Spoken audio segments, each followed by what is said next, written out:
Warning, if you get bad second-hand embarrassment that makes you go or other noises, then I highly suggest you look away, because I'm warning you now, there are some real doozies here. It'll be alright on the night, they say, but the Electronic Entertainment Expo, or E3 for short, doesn't happen at night, and so sometimes things go wrong. The convention is up there as one of the greatest purveyors of cringeworthy moments in modern media. And it's no wonder, really. Gaming conferences seem to attract technology gremlins and dancing dad levels of embarrassment all year round, not just at E3 itself. Shout-outs, for example, to the Xbox One reveal in May 2013, and this year's Borderlands 3 livestream that featured a 6-minute magic trick in which Randy Pitchford counted to 47 out loud twice, and then the Microsoft Film and TV app chopping its way through a Borderlands Remastered trailer, complete with Windows taskbar and an autoplay notification bubble. Truly painful viewing. So, it's no wonder then that when all the developers and publishers get together for a big video game knees up at E3, that so much stuff goes wrong every single year. With technology mishaps, failed attempts at being cool, groovy, and hip-hop happening, like me, and presenters coming across like a 6-year-old in a school talent show, you'd be forgiven for thinking the entire event was cursed. But are you ready to find out just how cursed? I'm Peter from TripleJump, and here are the 10 most cringeworthy E3 moments of all time. Number 10, Battlefield 4 E3 2013. We start gentle with something only a little bit awkward that wasn't really the fault of the poor presenter, EA's Patrick Soderlund. Xbox's 2013 E3 conference needed to be good, as the aforementioned Xbox One reveal that had taken place just weeks earlier had been chock full of unexciting features and laughable brags. Fish move out of the way when you get close to them. Oh wow, you mean like in Spyro 2? Oh, incredible. So as Xbox took to the E3 stage, they were really hoping to put on a kick-ass performance. Unfortunately for the Battlefield 4 team though, at least one gremlin had managed to slip through the net. After a brief introduction by the team, a gameplay video began to run.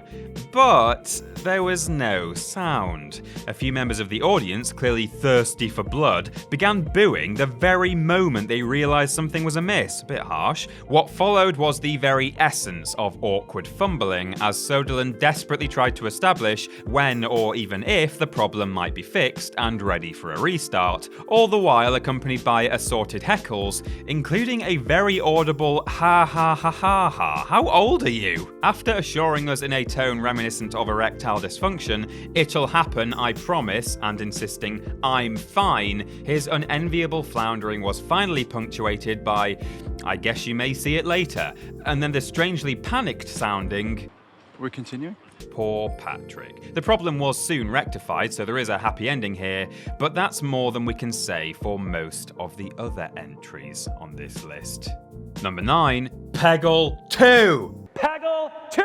PopCap co-founder John Vici made, if not the strangest, then definitely one of the shortest E3 presentations of all time, with Peggle II's announcement during the 2013 conference. Appearing on stage for only around 30 seconds, Vici announces the sequel to the 2007 puzzle game Peggle, with all the vocal excitement you'd expect from a Half-Life 3 reveal, leaping into the air before sharply turning and leaving the stage, while Beethoven's Ode to Joy played out over a 6-second video showing nothing but a rainbow and the number 2, without so much as a quiet whoop from the audience. This whole thing is glorious. Plants vs. Zombies developers PopCap Games were obviously expecting a much bigger reaction from the crowd at this announcement, perhaps with cheers, crying, spontaneous confetti raining from the ceiling, sailors embracing passing women in Times Square, world leaders sending out televised congratulations.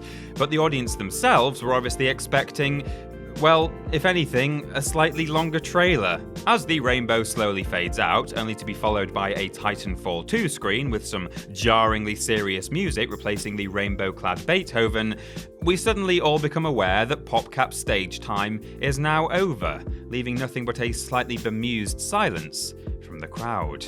Number 8. Sonys Presentation, E3 2006. It might seem a little unorthodox to include an entire conference as an entry in a list like this rather than just one specific toe curler, but Sony's altogether disastrous 2006 briefing was just too good to be reduced to a single moment. After running a video of people claiming how amazing PlayStation is, featuring such hot takes as, "I'm gonna beat you and it's gonna hurt," because I don't know. Sony then chose some interesting ways of announcing one of their upcoming releases, Ridge Racer! And the conference finally finished off with the wet tea towel of a punchline that was the pricing of the PlayStation 3. $599 US. This was followed, of course, by a long silence from the crowd, and deservedly so, given that this frankly ridiculous price has gone down in history as a massive damp squib. However, perhaps the best known moment from the entire conference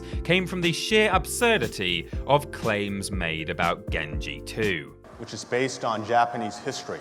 Also be based on famous battles which actually took place in ancient Japan. So here's this giant enemy crab. Japanese history, famous battles, giant crabs? Silly man, everyone knows the only animals the ancient Japanese fought were giant evil chickens.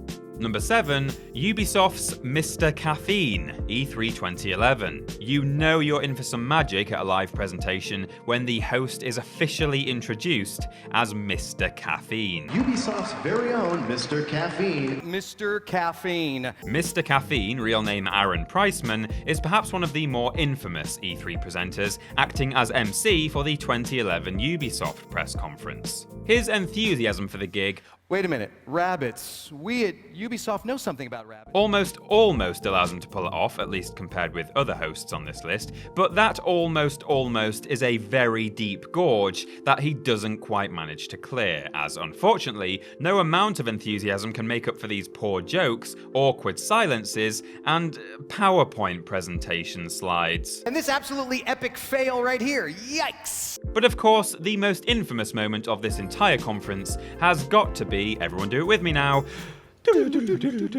I'm still unsure of his thought process behind this, to be honest. Presumably he's going for a cartoony flashback wave effect, but needless to say, despite his requests, no one joined in with him, because why would they?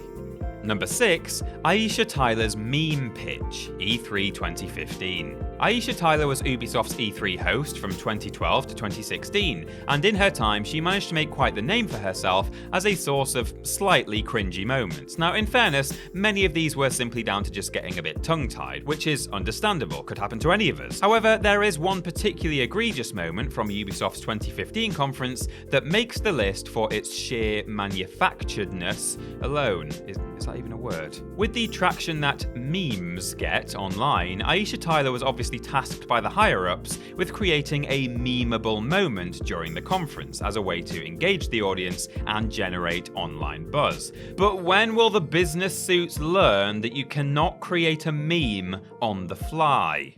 We should come up with a meme really quickly for this show. Right now, Sitting in the crowd, both cosplayer and presenter had their wires crossed in a rather painful display, with Aisha obviously not wanting to be there and the cosplayer not wanting to be spoken to. After her pitch for a meme fell flat, she rightfully followed her instinct to get out of there fast, make a boy that was embarrassing kind of noise, move the conference on as fast as possible, and probably go take a shower immediately afterwards to scrub herself clean of the horrible cringe. Number 5, Konami's Presentation, E3 2010. Surprise! It's another entire conference's worth of an entry, and a bloody well-deserved one at that. Konami's 2010 conference has often been called the worst E3 presentation of all time, and it's not difficult to see why. Of course, there's not enough space in this video to break down every single blunder across the 2-hour show, so here are some lowlights. The entire briefing seems to have been doomed from the start, with the head of marketing warning the audience against making any sounds during the live broadcast. Any noise that you make in the room will be broadcast on the internet live. Because feedback is overrated, I guess. We do not want your comments, Mr. Austin. After a trailer showing off a series of new game titles, the video software seemed to just give up the ghost upon the announcement of Glee Karaoke Revolution, and who can blame it, plunging the stage and audience into a good 30 seconds of silent darkness. Eventually, a voice emerges from the gloom asking, "Can we roll the trailer, please?" But after another awkward pause, we're gifted with nothing more than a confirm new data display setting pop-up, followed by, and I kid you not, 3 seconds of Daft Punk's Harder, Better, Faster, Stronger, which then immediately cuts off again. I wish we could show it to you in full, but copyright strikes, content ID, blabity-blabity-blue. The conference then just got weirder and weirder, with wrestlers literally slapping each other in silence in a bizarre demonstration of Lucha Libre heroes Del Ring, then Tak Fuji's weird applause baiting. Yes. And, anime girls, apparently. Can we just move on now, please? Number 4, Children and Kinectimals, E3 2010. Honourable mention, while we're on the subject, to Kinect Disneyland Adventures at E3 2011, which was, well... Look, it's Peter! But back to 2010. An old rule states never work with children or animals, while more modern advice warns against using technology in live demonstrations. Well, Microsoft managed to merge all three of these things together by hiring child actors to play with virtual pets in some kind of diabolical attempt at cuteness to sell their game Kinectimals. Now, rather than have the kid quietly playing with the game in the corner while someone else talked through what was happening on screen, you know, the sensible option, Microsoft decided instead to have a little girl hold the stage all by herself for 2 excruciatingly long minutes as she played with the CGI tiger, Skittles. Because everyone knows the only thing better than watching someone else have fun is watching someone else's child have fun. Yeah, you like that. Yes, No, I don't like it. I find this whole thing very tedious. The acting isn't exactly top draw, especially when the virtual animal licks the screen and the child laughs and says, "That tickles." I'm not even sure which one of them is being simulated anymore. Now, of course, I don't blame the little girl for any of this because, you know, she's a child. But whichever adult looked at this during rehearsals and said, "Yes, this is the best way of advertising our game live in front of hundreds of people," needs to be sat down in front of a school's nativity production without anyone he knows in it before he designs any more shows around children acting alone on stage. Next. Number 3, Jesse Wellens, E3 2017. This is the most recent event on the list, but it definitely has earned its place in E3 cringe history. During EA's conference in 2017, Jesse Wellens, self-described YouTube creator, see also prank video maker, started off on an incredibly bad foot by beginning a live stream with his back to the camera, before spinning around in surprise and then clumsily tripping his way through the introduction to Ghost Games' Need for Speed Payback. Viewed by over 100,000 people live on Twitch, Jesse apparently hadn't been expecting his cue for another 10 minutes, and was caught off guard by the teleprompter giving him a different script. He resorted to winging it, which is painfully apparent with his terrified expression, long pauses, and worst of all, introducing the game's executive producer as Marcus, but then calling him Nick in the following sentence for some reason. Still, he managed to struggle through the seemingly eternal 40 seconds, with a few supportive cheers from the crowd keeping him going until Marcus Nilsson, better known as Nick, came to his rescue. Apparently later on he got the correct script and was able to present properly, but as he correctly puts it in his explanation video, I'm not sure a lot of you guys watched that bit. All things considered though, this blunder is still a better thing to be known for than being a prank YouTuber. Number 2, Wii Music, E3 2008. Oh, it hurts. It hurts so bad. This painful musical display is part of the infamous Nintendo conference from E3 2008, and was meant to demonstrate how fun and easy to use Wii Music was going to be. In an attempt to depict its main selling point as a group party game, they pull up Nintendo's Vice President of Corporate Affairs, as well as a few other schmucks they just had lying around the office, to play the Mario theme tune, and it's... just watch.